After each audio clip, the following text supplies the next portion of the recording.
wala nga ba naman yun? Oo, baka niya. Baka umaga na.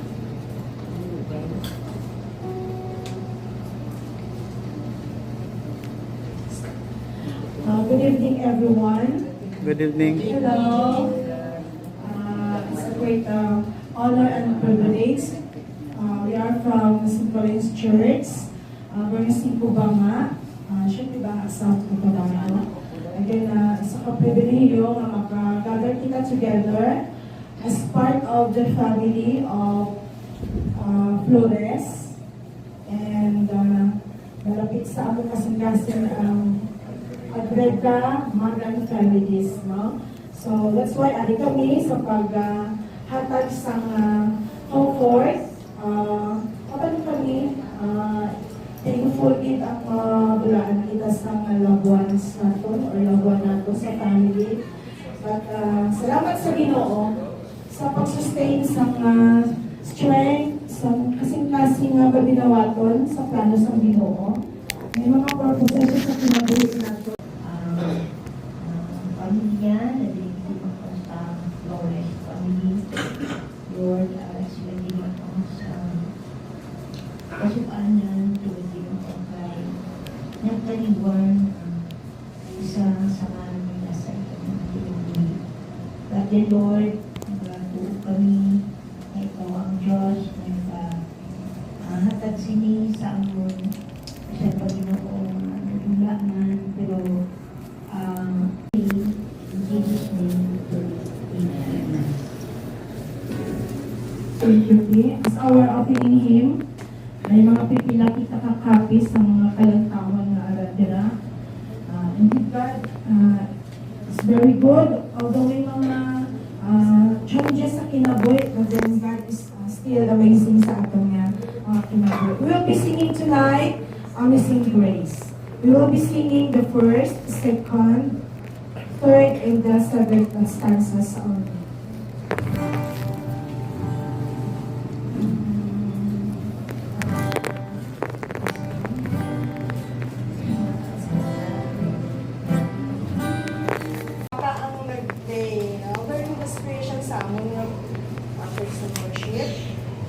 Ang tanan palihog sa pagtindog. As I read to you our scripture reading found in the book of John.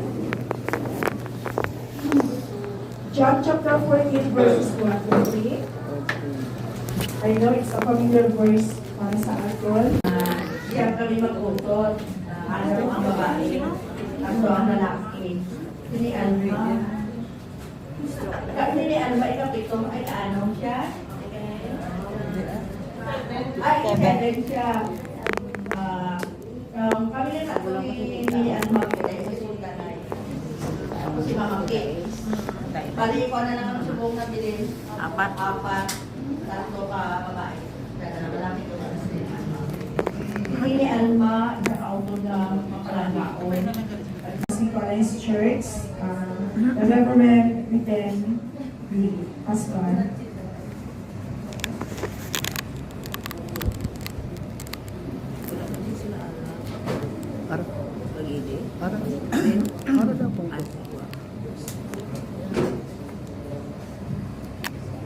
Kayo bagi sa tanan, Pamilya Flores, Pamilya Garida, and also the St. Pauline's Church family, Amen family, kayo bagi, Katijo, no?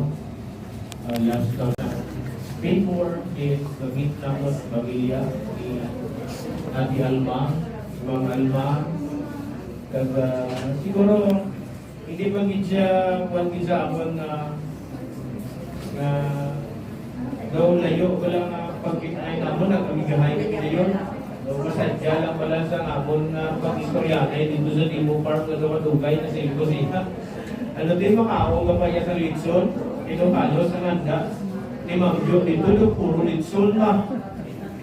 Kaya dito malay handa, pero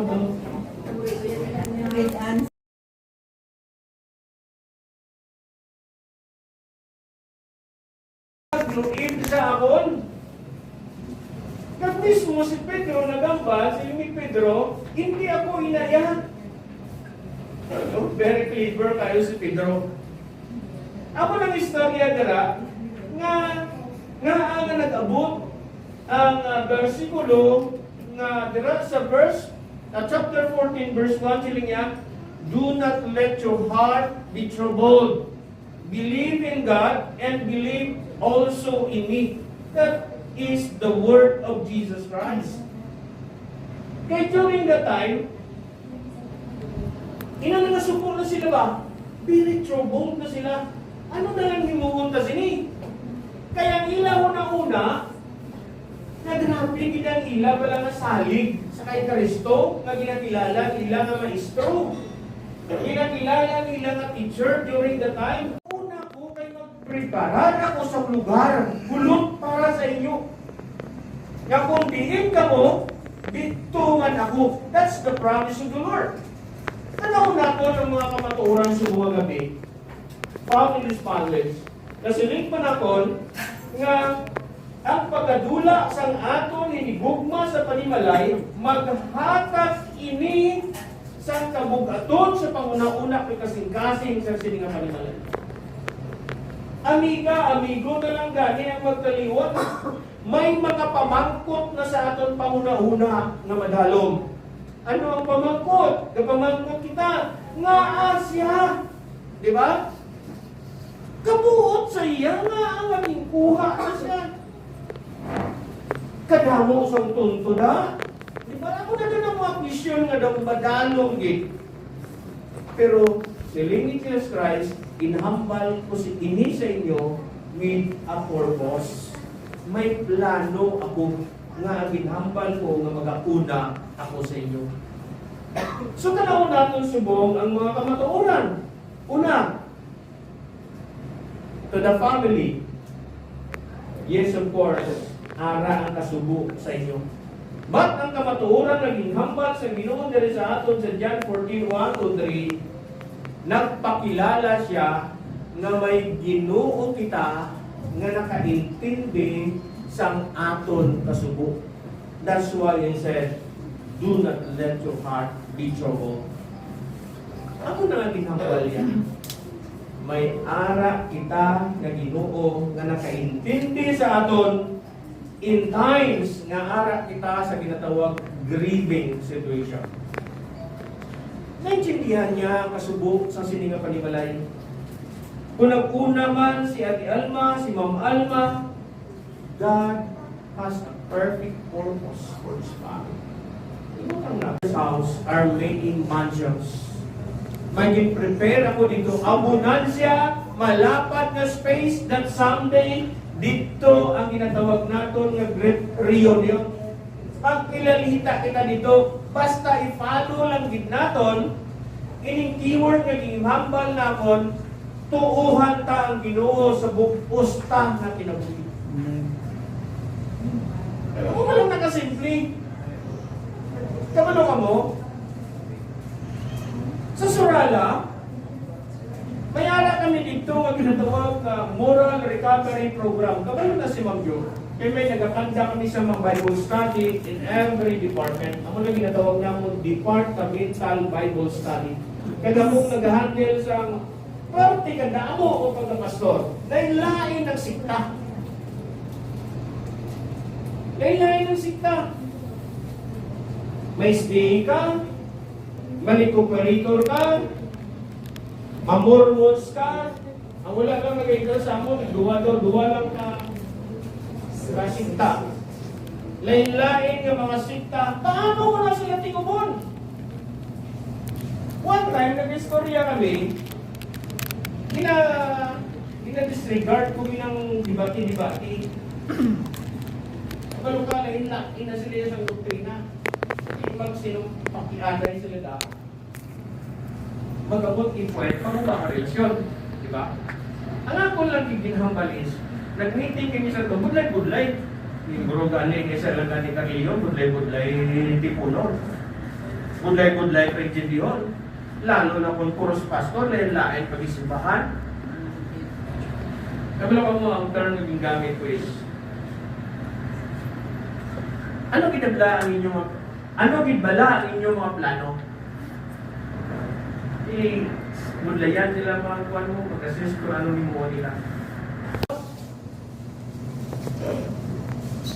Hindi namin ang amon relasyon. Kaya ang amon galing ang purpose na ang langit.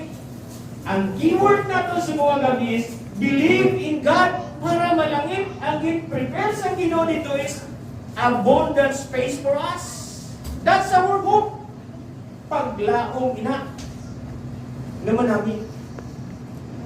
Kita mo na, that someday, yes, of course, I know, si Ate Alma, si Ma'am Alma, nagkawat, nagkakilala, ganyan sa gito. Sayang, ang istorya na, nagbigahay nila ni Ate ano po nalang mo niya? Ate Ayday. Sayang ang pagbigay nila ni Dr. Rice. Di ba? Si Ma'am Alma yan, nagatulo ang luha, nagariya. Pero si Ma'am Alma yan, nagkakalipay na siya sa presensya sa Diyos. Makasiling ka mo sa kay Ma'am Alma, Ate Alma, yes, nauna ka sa amon, but someday makaupag ka na. Tandaan ka yung tatlo ka buka. Yung tatlo ka kamatuuran, nga mag-remind sa aton nga bisan na una, ining aton hinigugma sa aton kinabuhi. Tandaan ka. Una, may Diyos kita nga nakaintindi kung ara kita sa kasunod. Ikadua, may Ginoo kita nga nagahatag sang pagdilaom sa aton. Bisan pa pag-abot ang kamatayon. Amen. Ikatatlo, nagpromisa ang aton Ginoo nga hindi lang sa hambal kundi in person, physical, makaupod na siya sa lugar na ginpreparar niya para sa isa kang isa sa aton. Amo nang ginatawag naton great reunion in heaven. Amen. That's why makasilin kita, naliwan si Ma'am Alma, ang ginatawag na separation, makabatyag sa kasakit sa aton isig katao. Kaya ang death na ginatawag is that separation. Ma-separate siya sa aton physically, but someday, makaupod lang ihapon natin siya kung magpadayon ka sa Diyos. Amen. The pain of separation is real, yes. But, makahatag sa pagpamakan sa ginabatyag ninyo mga sakit sa inyong mga saya. Tamo din kamaturan. Butang ka lang sa nauna ka, do not let your heart be troubled. Believe in God and believe also in Him. Magadugo kita sa aton ng mga ulo sa pagpapagod. Let us pray. Our most gracious, loving Heavenly Father, Lord, we thank you so much, Lord. Hindi ini aksidente na nagpatag kami sa iyong ako. May dapo ka nga purpose, why nauna si Ma'am Alma sa amin. Nauna siya para mapahayag ang imo mga pulong. Not only sa iya ng mga kautoran, but also sa iya ng mga friends. Gamita ini kami sa Ginoo sa pagpaliguan sa iyo. Sa mga kautoran, na nabili ni Ma'am Alma, salig ka mo sa iyo. Because we really believe that our God is our great comforter. Ang iya simpatiya na nagpag-upod sa isang isa sa iyo. Nagapalikod in times of troubled situation. Hindi niya pagbabayaan kamo nga ara magapabilin sa kasubo. Muslang ina sang dako magalipay sa mga palabutan. Because we know that our sister, Ma'am, are now in the hands of our Creator. Yes, Lord, thank you so much for your message to us this day. I-bless niya ang mensahe para sa Israel na kadamo ginagalaman sa iyong pagpapito po. Pinasalig, pinatugyan naman ang talang sa iyo. Sa pangalan ni Jesus. Amen.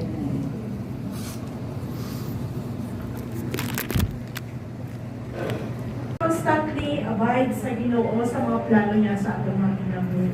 So kantahon natin ang stanzas, all stanzas ng constantly abiding.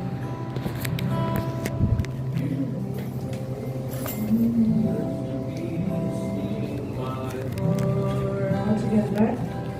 There's a peace in my heart that the world never gave. A peace it cannot take away. Though the trials of life may surround like a cloud, I've a peace that has come there to stay.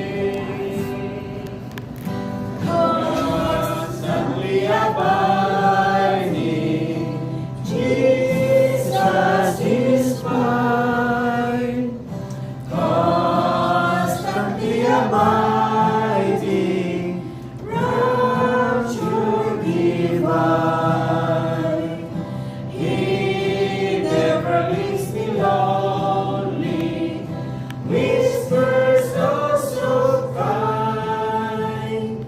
I will never leave thee, Jesus is mine. All the world seems to sing of the Savior and King, and peace really came to my heart. Troubles all fled away, and my night turned to day. Blessed Jesus, how glorious thou art. Constantly abiding, Jesus.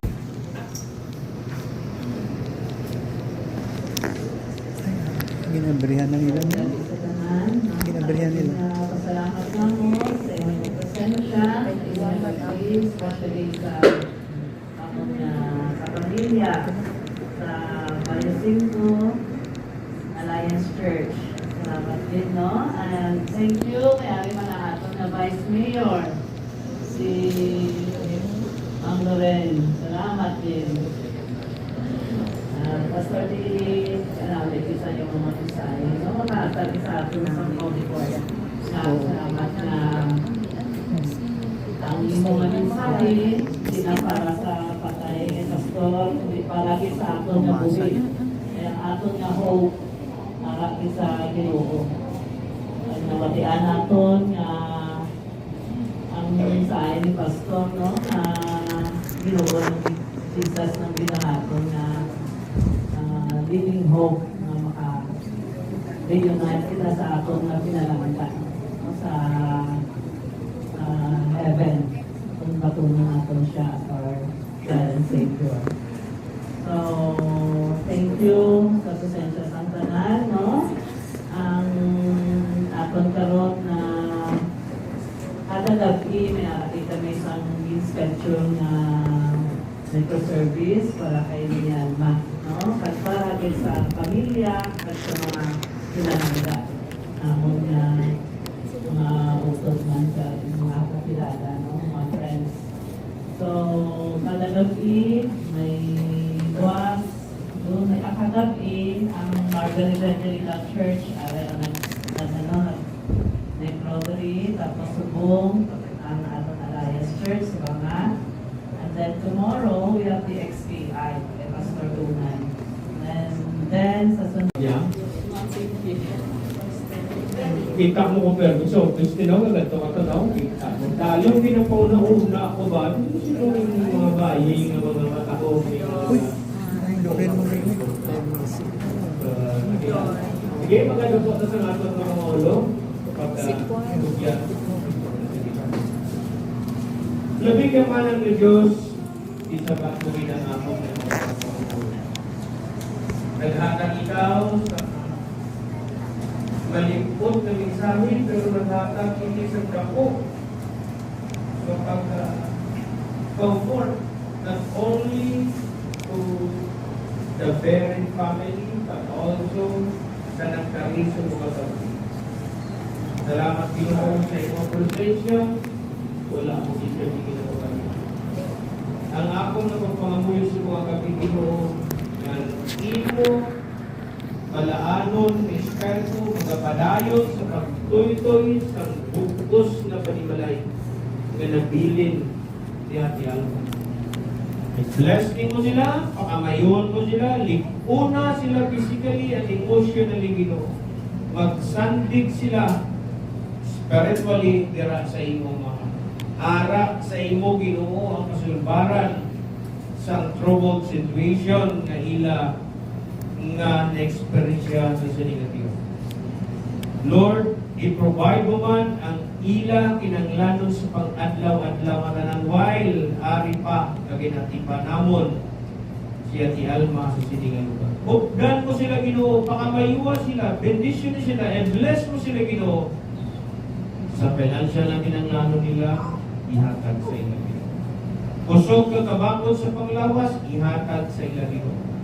Nagapangayo sila sa pag-iusa, kalinong sa panguna-una, ihatag sa ila Ginoo. Kaya nagatuo kami, ara sa imo mga kamot ang sapat sa gusto nila mag-aabot sa siningang Panginoon.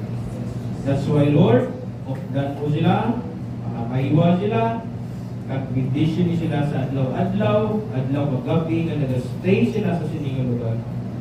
Ang akong kapagpangamuyo, i-sustain sila sa kusog ng kabako, na masustener nila, na maayo ang ilang panglawas, hasta na maplasta si Ate Alma sa temporaryo yan sa palawayan. Madamo din na salamat Ginoo. Bubalik kami, pakamaiwa kami, siguro after the service, sa bukas, mga paulit, then tabunin kami sa mga pinigaluto. Nagalin kami sa lugar, napunit kami nagalin, then ibalik kami safe and sound. Lord, madamo kong salamat sa mga gabi. Inatalan Ginoo, ginabalik ko nila sa mga may dapo o pagpasalamat tungod lamang sa pangalan sa kamay sa anak at sa Espiritu Santo. Amen. Amen. Ngayong gabi sa aton panahon.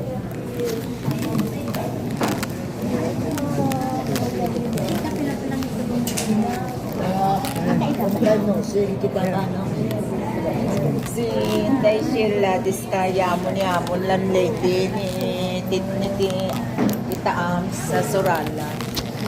Ang huling kay iya.